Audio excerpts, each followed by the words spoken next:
رب کائنات نے قرآن مقدس کے اس مقام پر تخلیق بنی نوع انسان کی وجہ اور سبب کو ذکر فرمایا ہے۔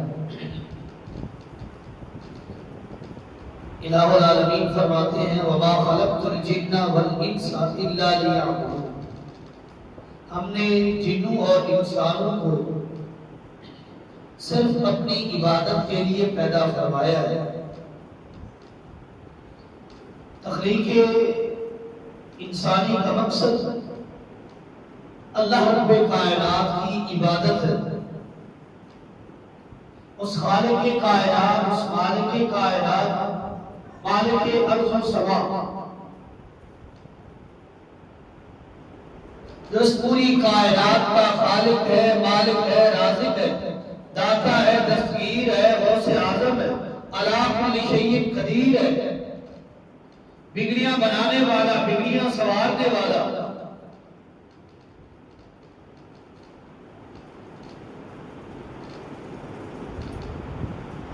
مشکل کشائی کرنے والا، حاجت روائی کرنے والا، ایک اللہ ہے، وہ اکیلا ہے، وہ تنہا ہے، اس کا کوئی ساتھی، کوئی شریک، کوئی ہمسر، کوئی ہم پلہ نہیں ہے۔ اور اسی بات کو اللہ رب کائنات نے قرآن مقدس میں ذکر فرمایا ہے، قُلْ هُوَ اللَّهُ أَحَدٌ، کہہ دو کہ اللہ ایک ہے، اکیلا ہے، یکتا ہے، یکسر ہے، یکسو ہے، اس کا کوئی ساتھی، کوئی شریک، کوئی ہم پلہ، کوئی پارٹنر نہیں ہے۔ سارے اختیارات، سارے تصرفات اسی ایک وحدہ لا شریک کے ہاتھ میں ہے۔ وہ جب چاہے کسی کو آزما لے، وہ جب چاہے کسی کا امتحان لے لے، وہ جب چاہے انسان کو مصیبتوں کے بھنور میں، چکر میں پھنسا کر آزمائش لے لے، اور جب چاہے اللہ رب کائنات خوشیوں پہ خوشیاں دے کر انسان کو آزما لے۔ یہ میرے رب کی مرضی ہے، اس کی مرضیوں میں اور اس کے اختیارات میں کوئی حصے دار نہیں ہے۔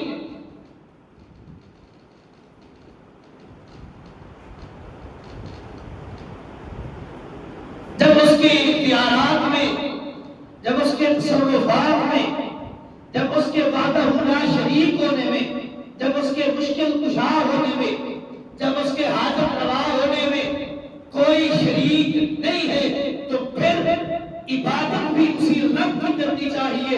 اس کے علاوہ کسی اور کی عبادت، کسی اور کے سامنے سجدہ لے دینا، کسی اور کے سامنے جھکنا، کسی اور کے سامنے جبین نیاز کو جھکانا، کسی اور کے سامنے آرزویں رکھنا، کسی اور کے سامنے حاجتیں رکھنا، کسی اور کو مشکل کشا تصور کرنا، یہ رب کی غیرت کو چیلنج کرنا ہے۔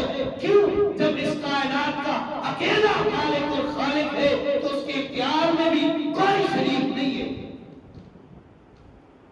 وہ معبود بھی اکیلا ہے، وہ الہ بھی اکیلا ہے، وہ پروردگار بھی اکیلا ہے، عبادت کے لائق بھی وہی ایک ذات ہے۔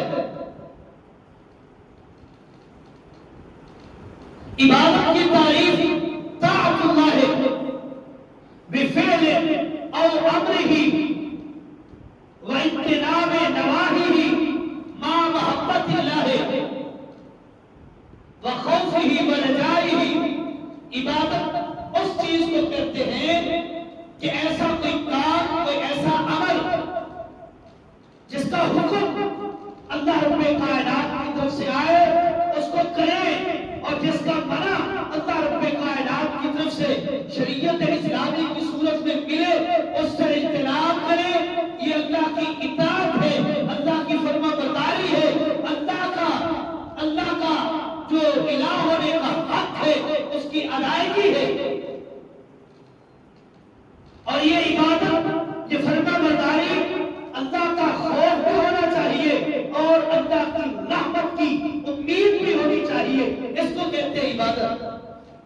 ایک اور تعریف اسم لکل، ہر وہ اسم، ہر وہ کام، ہر وہ فعل اسم لکل طاعت اللہ من الاقوال والاعمال الباطنہ والظاہرہ، ہر قول اور فعل، ہر عمل اور ہر بات، ہر گفتگو اور ہر کلام اور ہر عمل، چاہے وہ ظاہری ہو وہ باطنی ہو، اس میں اللہ رب کائنات کی محبت شامل ہوگی، اللہ کی رضا شامل ہوگی، اللہ کی رضوان شامل ہوگی، اللہ کی منشا شامل ہوگی، وہ عبادت کہلاتا ہے۔ اور عبادت کس کی کرنی ہے؟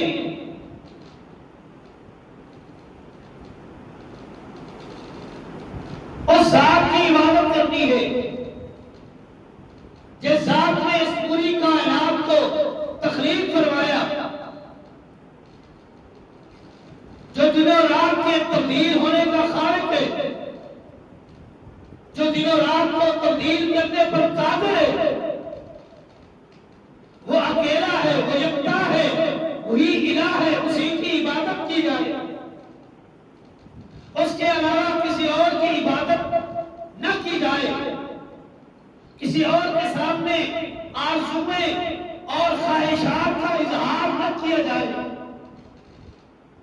اپنے قول اور فعل اور عمل میں اللہ رب کائنات کی وحدانیت اور اللہ رب کائنات کی توحید کو سامنے رکھ کر، شامل حال رکھ کر اللہ کی عبادت کرنی چاہیے۔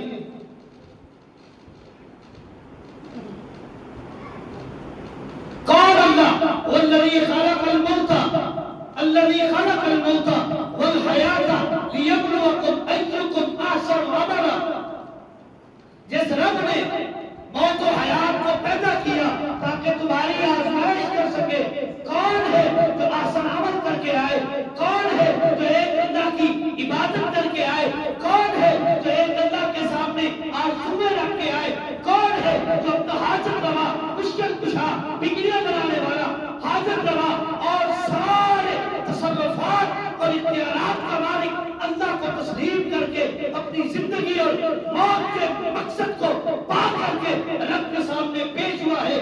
اس لیے اللہ رب کائنات نے موت اور حیات کو پیدا کیا تاکہ انسانیت کا امتحان اور آزمائش لی جا سکے۔ وہی اکیلا الہ ہے، وہی داتا ہے، وہی معبود ہے، اسی کی پرستش کی جائے، اسی کی عبادت کی جائے۔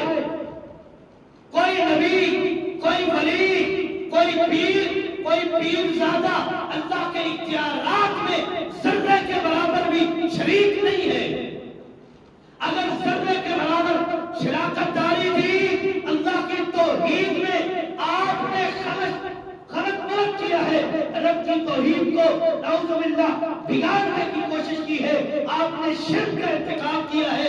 اللہ رب کائنات فرماتے ہیں ان اللہ یغفر ان اللہ لا یغفر ان یشرک بہ ویغفر ما دون ذلک لمن یشاء، میرا رب جسے چاہے بخش دے، مشرک کو کبھی معاف نہیں کرتا۔ جو رب کے الہ ہونے میں کسی کو شریک کرے رب اس کو معاف نہیں کرتا۔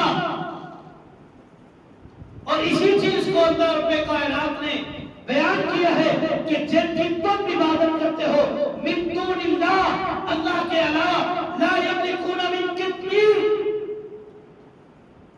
جن کو تم اللہ کے علاوہ پوچھتے ہو، جن کے سامنے تم آرزویں رکھتے ہو، جن کے سامنے تم التجا کرتے ہو، جن کے سامنے تم سجدہ ہوتے ہو، جن سے تم دعائیں مانگتے ہو، اللہ فرماتے ہیں لا یملکون من قطمیر، وہ قطمیر کی ملکیت بھی نہیں رکھتے۔ اٹھائیے کسی بھی مسلک کا قرآن کا ترجمہ، لا یملکون من قطمیر کا معنی کیا ہے؟ قطمیر اس پردے کو کہتے ہیں، اس پردے کو کہتے ہیں جو کھجور کی گٹھلی کے اوپر بالکل باریک پردہ لگا ہوتا ہے، عربی میں اسے قطمیر کہتے ہیں۔ یعنی کہ جن کو تم